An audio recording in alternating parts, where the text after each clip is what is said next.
بسم اللہ الرحمن الرحیم. السلام علیکم. جب سے انہوں نے یہ سوچا کہ ہم اسٹیبلشمنٹ کی مدد سے اقتدار میں آئیں، اور میں نے واضح طور پہ ان کو کہا تھا کہ اس ملک کی تاریخ بڑی تلخ ہے، اور جو لوگ ان کی بیساکھیوں سے آتے ہیں وہ بیساکھیاں کھینچ لی جاتی ہیں اور ان کو گرایا جاتا ہے. یعنی کہ آپ یہ کہہ رہے ہیں کہ نواز شریف صاحب کے ساتھ جو ہوا تھا وہ غلط تھا اور آج بھی غلط ہو رہا ہے؟ بالکل، وہ بھی غلط تھا، یہ بھی غلط ہے، اور اب جو نواز شریف صاحب پھر کر رہے ہیں وہ بھی غلط کر رہے ہیں. ان کو تاریخ کا ہم سب سے زیادہ علم ہے.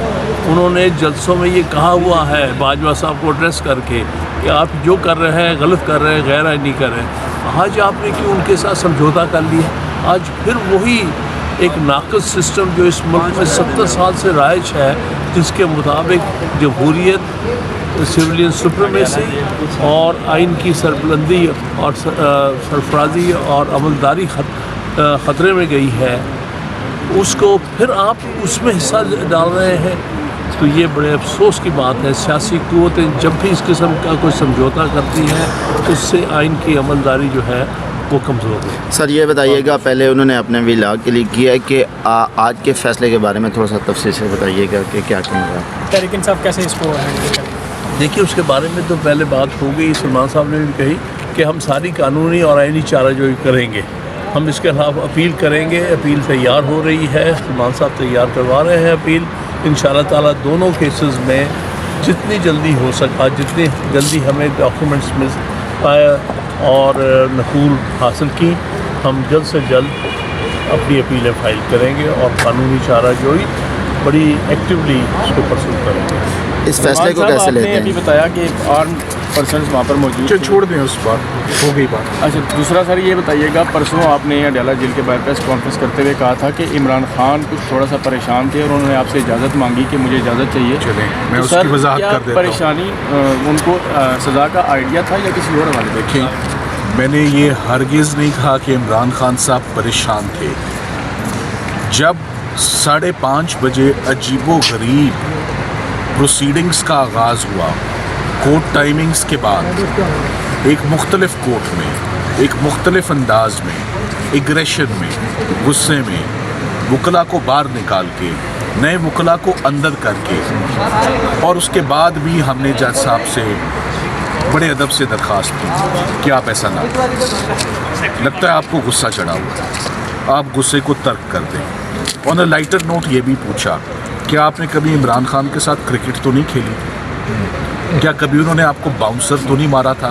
اگر مارا ہے تو معاف کر دیں، کیونکہ آپ کے قلم سے سزا ہوگی، آپ زیادتی نہ کریں. مگر انہوں نے تمام باتیں سننے کے بعد کہا کیس آج ہی ہوگا، ساری رات ہوگا، اور آپ نہیں کریں کیس، یہ وکیل کریں گے جو بیٹھے. فارمر جج ہیں سکندر ذوالقرنین صاحب، وہ کرمنل لائر ہیں، سارے پروفیشنل لائرز ہیں، سارے ڈگنیفائڈ لائرز ہیں. ہمارا پروفیشن ہے لوگوں کا دفاع. آئین کہتا ہے یا تو آئین معطل ہے، آئین ختم ہے، فنڈامنٹل رائٹس نہیں ہے، آرٹیکل 4 نہیں ہے، آرٹیکل 9 نہیں ہے، آرٹیکل 10 نہیں ہے. CRPC میں 340 ایک سیپریٹ پروویژن ہے، right to pleader, right to counsel. یہ بڑے بیسک رائٹس ہیں. تو خان صاحب نے 7:30 بجے مجھے پہلے کہا میں اس پروسیڈنگ میں سلمان نہیں بیٹھنا چاہتا، مجھے جانے دو. تو اس وقت حالات کچھ اور تھے. فائنلی انہوں نے 8 بجے یہ بولا کہ میں نے نہ کبھی فکسڈ میچ کھیلا ہے، نہ میں اس کو دیکھنے کی قوت رکھتا ہوں، میرے لیے تکلیف دہ ہے، میں جا سکتا ہوں. میں نے کہا آپ جا سکتے ہیں. تو انہوں نے ایک فکسڈ میچ کو جب پراپرلی، اور میں نے خان صاحب کو کبھی بھی اپنا ان کو جو انالیسز ہے نا وہ جلد بازی میں دیتے نہیں دیکھا. انہوں نے آج دن تک ہم نے میرا خیال ہے 70-80 ججز کے آگے تو ہم پیش ہو چکے ہیں 1.5 سال میں، بے شمار ہیئرنگز.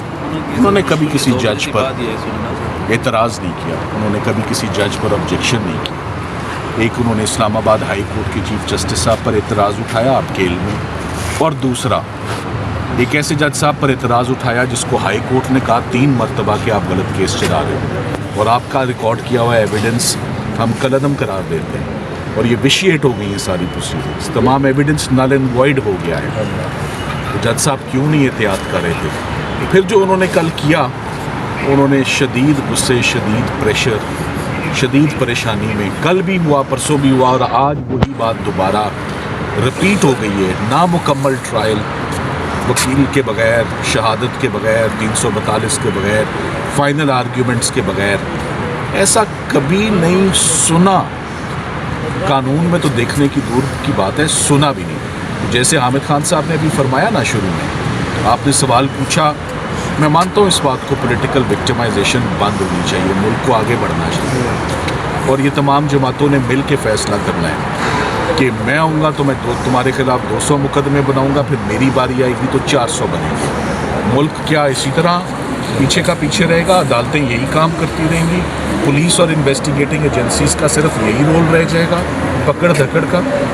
ایسا ہرگز نہیں ہونا چاہیے. مگر میں یہ بھی کہتا ہوں کہ جہاں سے ہم انصاف لینے آتے ہیں، ہم جا رہے ہیں ماضی میں، پچھلے لوگوں کو انصاف دے دیں جو فوت ہو گئے ہیں، جو قبروں میں ہیں، جو زندہ ہیں، جو جیلوں میں بند ہیں. 2024 کی بات کر لیں، پہلے 2024 کو درست کر لیتے ہیں، آنے والے وقت کو درست کر لیتے ہیں، ہم اپنے فیوچر کو درست کر لیتے ہیں، پھر ہم ماضی کو بھی جا کے دیکھیں گے. تو خان صاحب نے صرف مایوسی میں کہا تھا کہ میں فکسڈ میچ میں نہیں بیٹھنا چاہتا، مجھے جانا. Thank you very much. چینی ٹی وی کو سبسکرائب کرنا مت بھولیں. ویڈیو کو لائک کریں، شیئر کریں اور کمنٹ سیکشن میں اپنی قیمتی رائے سے ضرور آگاہ کریں.